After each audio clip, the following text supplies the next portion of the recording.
మనం పనిచేసిన పద్ధతి ఏంటంటే ప్రతిదాన్ని ఒక టాస్క్ లాగా తెలంగాణ ఉద్యమాన్ని తెలంగాణ రాష్ట్రం సాధించడాన్ని ఎట్లయితే భావించుకున్నామో ఇప్పుడు కరెంట్ ఉన్నది.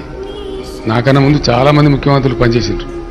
నాకన్నా ఎత్తునోళ్ళు, నాకన్నా దొడుగునోళ్ళు ఎంతోమంది ముఖ్యమంత్రులు అయినరు.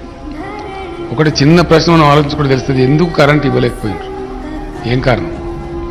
ఇవాళ ఎక్కడికి వచ్చింది కరెంటు? గతంలో అది వర్ణనాతీతమైన బాధ.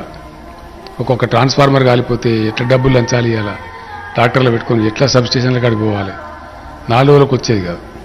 ఎవడు 5 ఎకరాల పొలం అయితే తప్పక 2 ఎకరాలు ఎండిపోవడే, పారే సమస్య లేనలేదు, వేసిన పంట పూర్తిగా పండే సమస్య కూడా లేకుండా. తెలంగాణ వచ్చిన రోజు నేను కొన్నిసార్లు ఏడ్చుకుంటూ రైతులకు దండం పెట్టి చెప్పింది, మీరు ఆత్మహత్య చేసుకోకండి, ఒక 2-3 ఏళ్ళు బతికుండండి, నేను మిమ్మల్ని కాపాడుకుంటా అని చెప్పి కూడా చేతులెత్తి దండం పెట్టి చెప్పాను. ఒక పాలసీగా ఇప్పుడు కొంతమంది తెలిసి తెలియక తెలివిలేక ఏదేదో మాట్లాడుతుంటారు, అది పట్టించుకోండి. నేను కారణం ఏంటంటే తెలంగాణ కలబడి కొట్లాడి తెచ్చుకున్నాం. ఈ తెచ్చుకున్న తెలంగాణ నిలబడాలి. ఎట్టి పరిస్థితుల్లో నిలబడాలంటే 100% గ్రామీణ ప్రాంతాలు చల్లగా ఉండాలి, రైతులు బాగుండాలి, రకరకాల బాధలు వాళ్ళకు ఉన్నాయి తొలగిపోవాలని చెప్పి రైతు బంధు, రైతు బీమా లాంటి స్కీమ్ తెచ్చుకున్నాం. 24 గంటలు ఫ్రీ కరెంట్ ఇచ్చుకుంటా ఉన్నాం.